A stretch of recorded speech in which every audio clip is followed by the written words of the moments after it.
Un vertice in prefettura si svolgerà nella giornata di domani con i rappresentanti delle forze dell'ordine, il primo cittadino, in merito ai recenti fatti di cronaca che hanno interessato il nostro centro storico.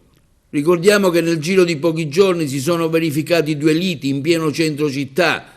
L'altro sabato scorso, come si evince dal video girato e diffuso sui social direttamente dal Codacons di Agrigento, che proprio qualche giorno fa faceva richiesta di un vertice per la sicurezza, il Codacons di Agrigento afferma, come lo descriviamo da parecchio tempo, da quando in piena pandemia si registravano i primi casi di incidenti incontrollati e incontrollabili, visto che nessuno dei componenti lo aveva proposto.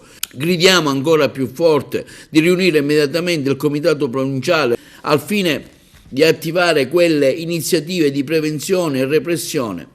Il sabato sera il capoluogo, afferma il Codacons, diventa nei fine settimana punto di ritrovo di una grande fetta di giovani che frequentano sia il centro storico che i chioschi di San Leone.